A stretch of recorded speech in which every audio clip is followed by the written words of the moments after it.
ਇਨਸਾਨ ਜੂੰ ਤੁਰਿਆ ਸੋਚਦਾ ਰਿਹਾ, ਕਹਿੰਦੇ ਜ਼ਰੂਰਤ ਇਜਾਦ ਦੀ ਮਾਂ ਆ। ਪਹਿਲੇ ਕਹਿੰਦੇ ਸਬੂਤੇ ਪੱਠੇ ਪਾਉਂਦੇ ਹੁੰਦੇ ਸੀਗੇ, ਫਿਰ ਟੋਕਿਆਂ ਦੇ ਨਾਲ ਲਾਪੇ ਉਹਨਾਂ ਨੂੰ ਕੱਟਣ ਵੱਢਣ, ਫਿਰ ਹੱਥ ਵਾਲਾ ਉਹ ਟੋਕਾ ਆ ਗਿਆ, ਟੋਕਾ ਮਸ਼ੀਨ, ਕਹਿੰਦੇ ਕੰਮ ਆਸਾਨ ਹੋ ਗਿਆ। ਦਾਤਰੀਆਂ ਦੇ ਨਾਲ ਕੰਮ ਨਹੀਂ ਸੀ ਨਿਬੜਦਾ, ਹੁਣ ਇਹ ਦਾਤਰ ਹੈ। ਇਹ ਦੇਖੋ ਜੀ ਦਾਤਰ ਕਿਸ ਤਰ੍ਹਾਂ ਆਸਾਨੀ ਦੇ ਨਾਲ ਹੀ ਪੜਛੇ ਲਾਈ ਜਾਂਦਾ।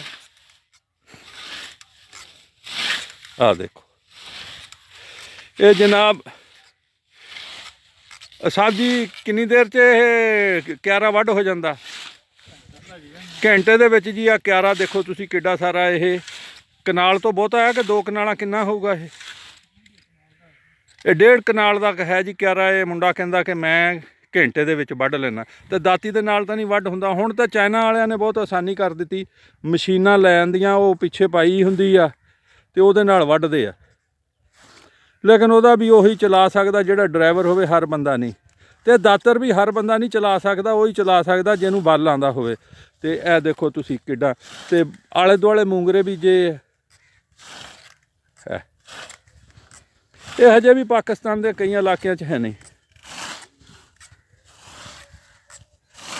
ਵਾਹ ਬਈ ਵਾਹ।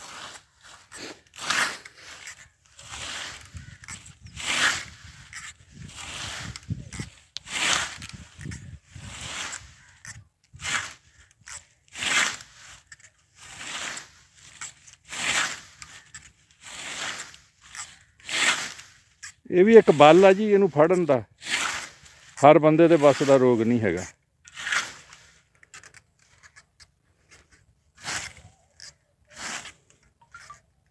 ਸਿਰਫ ਇਹ ਪੱਠੇ ਨਹੀਂ ਵੱਢ ਹੁੰਦੇ, ਬੰਦੇ ਦੀ ਪ੍ਰੈਕਟਿਸ ਵੀ ਬਹੁਤ ਹੁੰਦੀ। ਪੂਰਾ ਜਿਸਮ ਟਵਿਸਟ ਕਰਦਾ ਜਿੱਦਾਂ ਡਾਂਸਰ ਦਾ ਕਰਦਾ। ਬਹੁਤ ਬਹੁਤ ਸ਼ੁਕਰੀਆ। ਪਾਕਿਸਤਾਨ ਜ਼ਿੰਦਾਬਾਦ।